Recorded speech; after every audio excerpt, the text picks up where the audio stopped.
You are Locked On Hawks Postcast, part of Locked On Atlanta on the Locked On Podcast Network. Your team every day. Welcome into the Locked On Hawks Postcast, your home for the best Hawks talk. It's local insight you can't get anywhere but here at Locked On. I am Tenitra, Batiste. Alongside me is DeShaun, Tate. Today's episode is brought to you by Jase Medical. Empower yourself when you purchase a Jase case, providing you with a personal supply of 5 antibiotics that treat 50 plus infections. Get yours today at jasemedical.com and use code Locked On to get $20 off your order. That's JASE medical.com. And of course, the Locked On Hawks Postcast is part of the Locked On Podcast Network, your team every day. Oh, DeShaun, the Hawks were looking for their second win in a row when they hosted the Pacers tonight. Now, you know, we're going to have to deep dive on this one to see how the Hawks were trying to get a little get back from last week, but they got blown out yet again by the Pacers. Talk about it in the and one, and we'll talk about who got next because they have a quick turnaround to figure it out and get ready for a game tomorrow night. And then another one even on Monday. But first, let's get T and Tate's takeaways on this 126-108 head scratcher from tonight. D, you said something is going on and nobody wants to address it. Yeah, I'm still trying to figure out what that something is that's going on. I got a good feeling everybody knows about what's going on in the rumor mill and everything else. Let me say this first.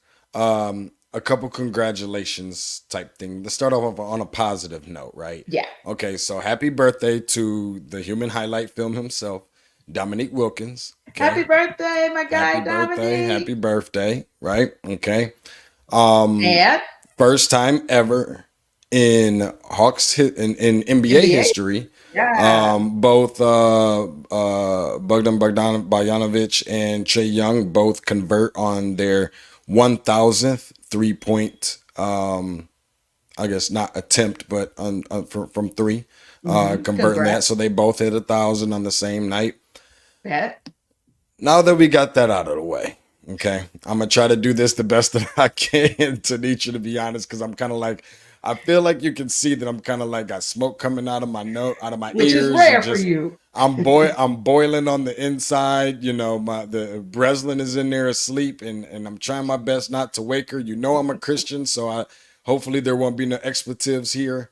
But I'm a little pissed, if I'm just being honest, right? I mean, the reality is this. You know, this team made matters worse by, you know, just no offense, no defense at the same time. Usually you get one or the other. They have neither. Coming into this game, Indiana had scored 307 points against them. After tonight, they are up to 433 points scored against the Atlanta Hawks in 3 freaking meetings. This is embarrassing. And I think I used this term before, actually the last couple of times that they've played Indiana. So, I mean, it looks like they've gotten their soul taken from them. Where's this whole defend home court and all this? Can't wait to get back to Atlanta with the fan base that makes the difference. You disappointed the fan base and have been. You owe everybody that was in attendance with that kind of performance that was put on. Forget about Tyrese Haliburton. If they had Tyrese Haliburton, just imagine what it would be like. So, I mean, there's so many other things I could say. They couldn't cover anybody on tonight defensively. They couldn't even cover the baby with a blanket. My great-grandma Bessie could have played better defense, contributed more, and given more effort than them. And she's deceased, Tenitra. Like, this is blasphemous. And the reality is that there's something going on here that nobody wants to talk about, that nobody wants to address, but there's some things that just are not working. And to be honest with you, and forgive me for being a little bit long-winded, but like, you don't have Nick McMillan to blame this time around. Like, I didn't think it could get any worse than the performance that they put forth on the court in the first half of last year. I got a good feeling, especially after tonight's game, that this has kind of topped that. Yeah, because when we're having a conversation where literally we're looking at this team on the cusp of the midpoint of the season, they're 15-22, right? So you basically are 4 games away from us being able to have our conversation about how this team looks at the midpoint and doing a comparison contrast. So I don't think that we're jumping to conclusions and you and I have been very patient, by the way, to the point where some of our fans, some of our audience is like, you're too nice to these guys.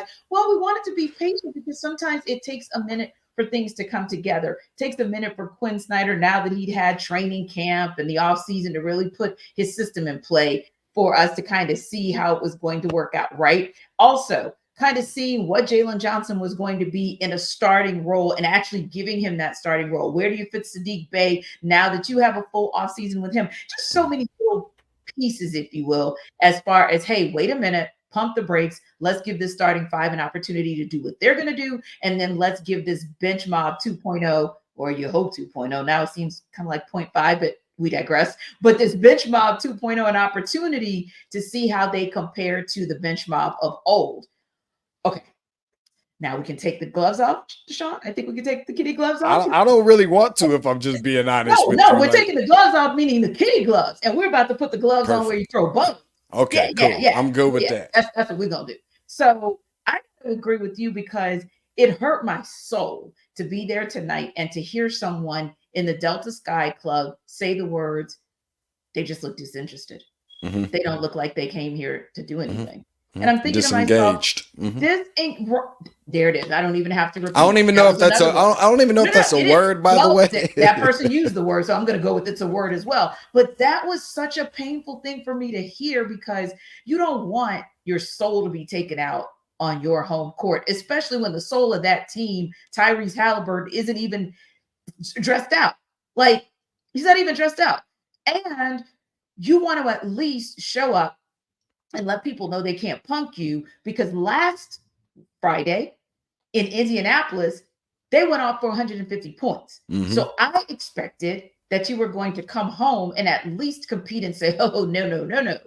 Coupled with the fact that Tyrese is out, we're not going to let you come in here and do the same thing in our house. And no, they did not go to 150, but like you said, that's probably because Tyrese wasn't in the game, but they got to 126 and you barely crossed the 100. You barely crossed the century mark. That to me is a big deal. So I had to at least co-sign with you and kind of share with you what I heard. But my takeaway, just to kind of wrap up what I was saying, is where's the revenge mode? Mm-hmm. I mean, where is the revenge mode? You came out and literally in the beginning, you kind of allowed it to be a tit for tat situation. Okay, that's fine. If you want to trade buckets, except that this team, the Pacers, you don't want to get into a track meet with them.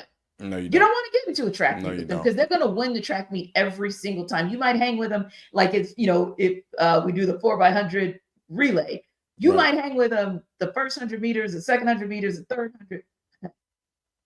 You barely going to hang with the third 100. And that's what happened. And we'll get to that in the and one. But ultimately speaking, I wanted to know, where was the revenge mode? Because I tell you what, I'm going to go back to what we used to do old school, DeShaun. If you're on the playground, right? Mm-hmm. And you get kicked on the playground, and somebody, passes by you and they do kind of like that low key kick you and you're not looking, and then they run off. Okay. But when we come back to this playground next time, no doubt, I can remember when the bully in school, she was just like, this girl who was like, I don't know, felt like she was 10 times bigger than the rest of us. And I was like the little skinny girl. And so she would pick on me all the time, but I was scrappy and I fought all the time. And that first time she got me, I was like, okay, kind of know what to do now. The second time, it was a draw. That third time, I'm coming for blood.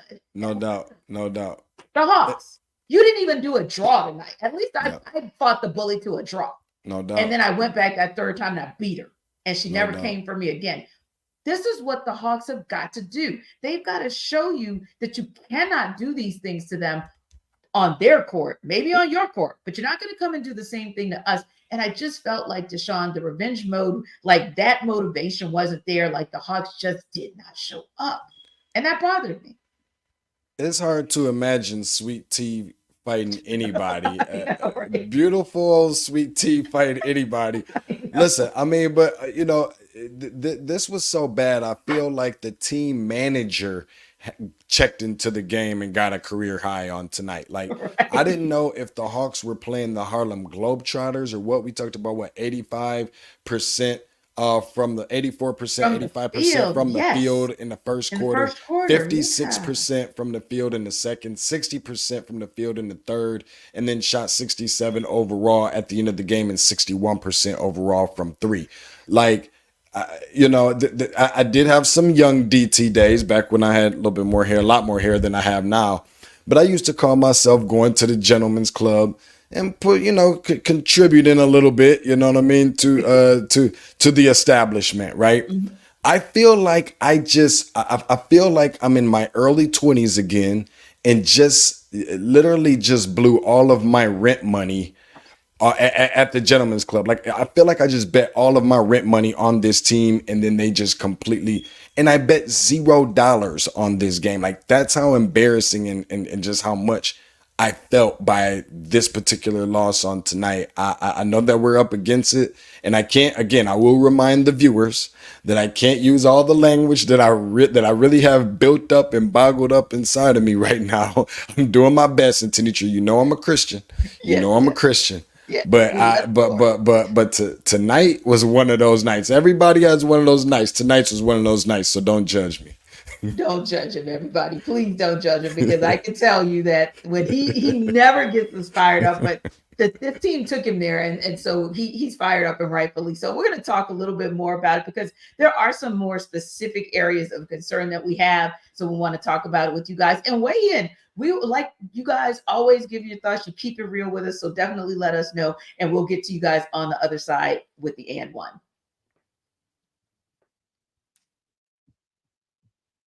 This episode of the Locked On Hawks Postcast is brought to you guys by Jace Medical. Now, I know we come to sports to escape from some of the crazy realities of real life, but there was some cray-cray going on tonight that we want to escape as well. But can we just talk a minute about preparing for real life? Listen to this. According to the FDA, pharmacies are running out of antibiotics like amoxicillin right in the middle of the worst flu season in over a decade. And that's pretty darn scary, because I know so many people who the flu is really, really taking them down for the count. And I can't imagine a more helpless feeling than, if I or one of my nephews got sick while there was a supply chain issue that kept them or me from life-saving medication that was needed. But thankfully, you can be okay. They can be okay. I can be okay because of Jace Medical. The Jace case is a pack of 5 different antibiotics to treat a long list of bacterial illnesses, including UTIs, respiratory infections, sinusitis, skin infections.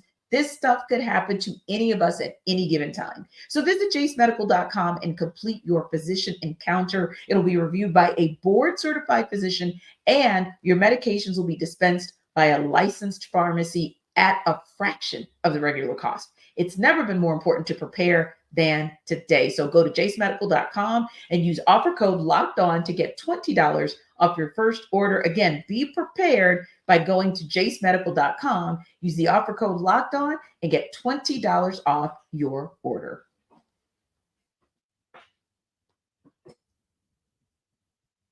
All right, time to go into the and one, do just a little bit more of a deep dive into what I called a head scratcher of a game, because like we mentioned in the first segment, you had a fever start to this game. Now, granted, the Hawks had a good first quarter. 49% from the field is quite good, except that other team shot 84% from the field. And then here's the thing, DeShaun, the Pacers not only led by 4 after the first quarter, 34-30, but they had 15 assists, which means that it wasn't just one guy carving up the Hawks up, down, and around, but it was that entire team, because they were sharing the ball. You saw the movement, you saw the offense going side to side, and then inside was really kind of troubling for me, because it felt like, okay, the Pacers just had a straight line shot to the basket.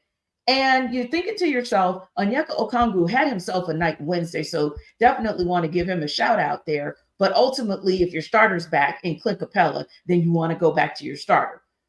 But Clint Capella, 7 points on 3 of 5 shooting. Onyeka Okongwu, 6 points on 3 of 4 shooting. I mean, where were the bigs tonight in terms of, you had one more big that you didn't have Wednesday night to give the Hawks some options in defending on the front court, from the front court and inside? That was confusing for me. Very confusing. I'm still scratching my head and still trying to figure this whole thing out. You know, in a situation where the Indiana Pacers, not that they're the biggest team in the world by any stretch of Right, the right. imagination, but scoring 76 points in the paint tonight, and just kind of adding fuel to the fire or insult to injury, you Mm-hmm. know, they score almost 30 points more in the paint than the Atlanta Hawks. Where was Yeah. Onyeka Okongwu? We're talking about,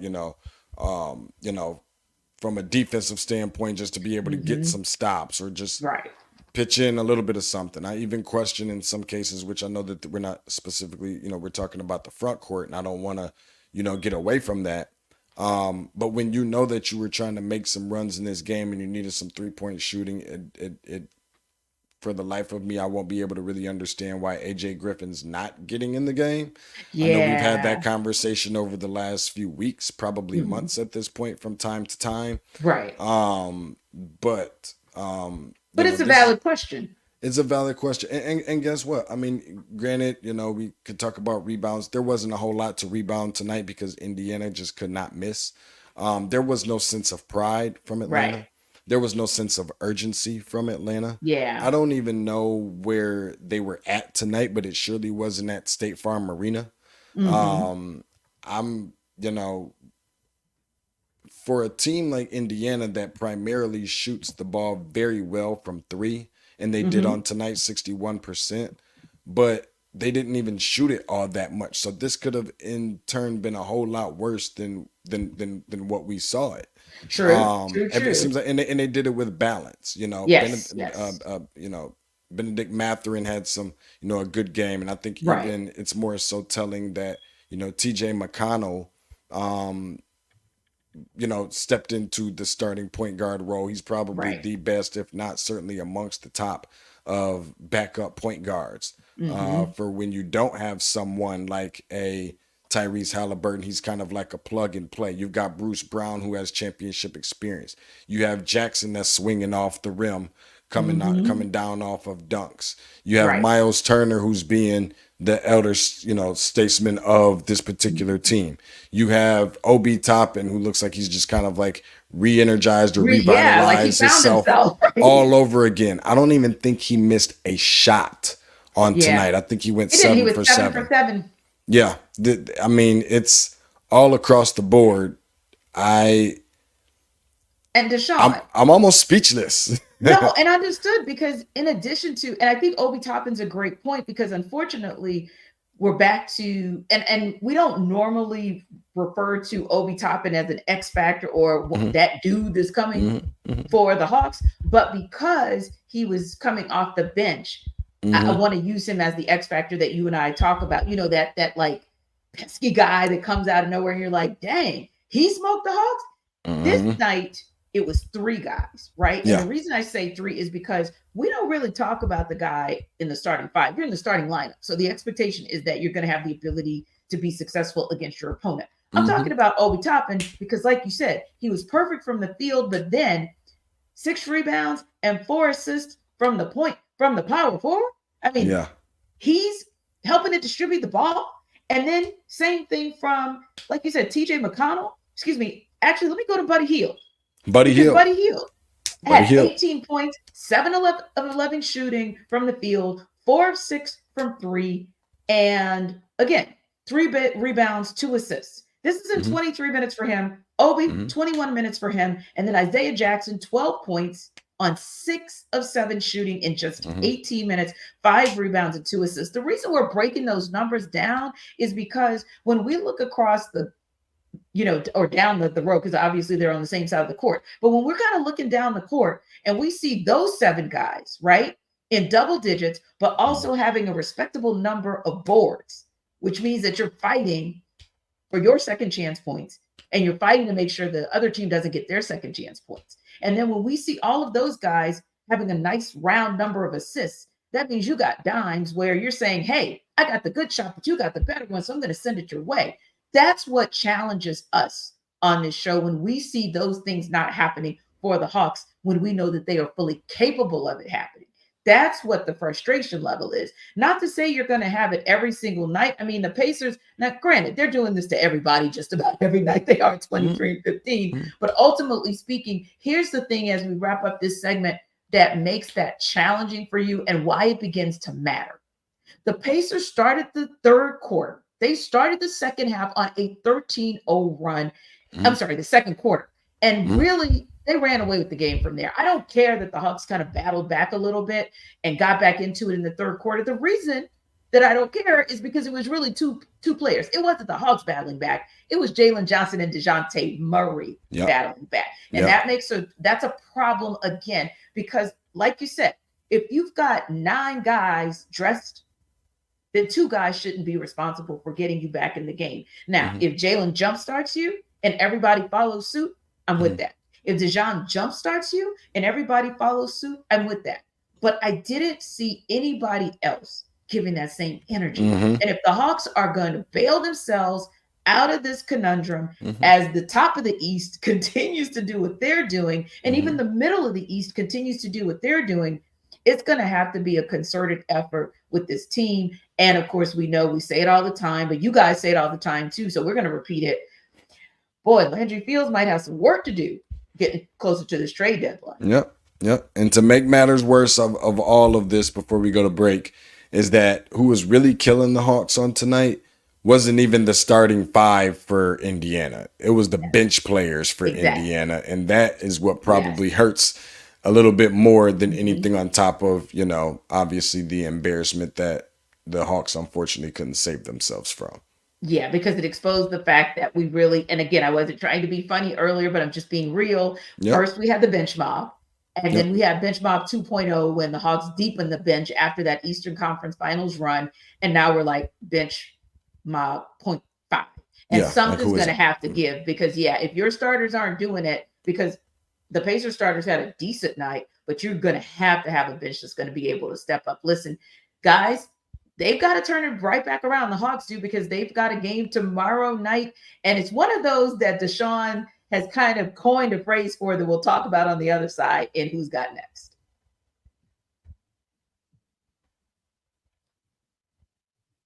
This episode of the Locked On Sportscast Postcast is also brought to you by Prize Picks. Now, Prize Picks is the most fun you can have, winning up to 25 times the money for this basketball season. You just select 2 or more players, pick more or less on their projected stats, and place your entry here. Now, listen, we know that with the basketball season here, you can pick combo projections across both football and basketball from what they call the Specials League, which is really cool. It's a league that's created specifically for combo projections that includes 2 or more players from different sports or leagues. So, for example, you guys know that it's wild card weekend over in the NFL. So, CJ Stroud might just go off this weekend. That might be a player that you want to keep your eye on in terms of what he's going to be able to do with catches. But on the same token, low key, tomorrow night might be a bounce back, get back night for the Hawks. So you might want to watch out for Bogdan Bogdanovic. He might be somebody who, because he's crossed that 1,000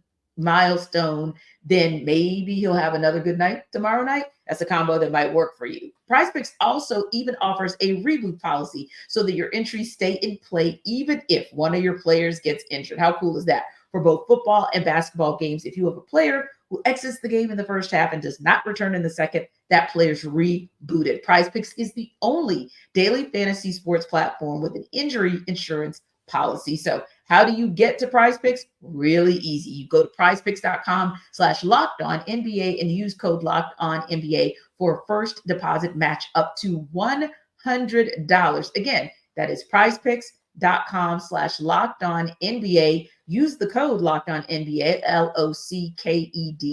LOCKEDONNBA for a first deposit match up to $100.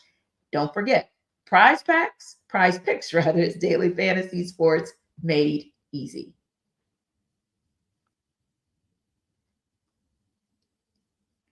All right, DeShaun, the Hawks are going to have some selective amnesia because they got to get right back to it tomorrow night. They've got the Wizards. It's another one of those beat the teams you should beat situation, which they have done already 3 times this season. So get a win over the Wizards tomorrow night, get a sweep. But the question still is, can they get it done? Because real talk, a lot of those Hawks starters stayed in that game really to about the 5:22 mark in the fourth quarter. So it'll be interested to see whether or not they have heavy legs from that.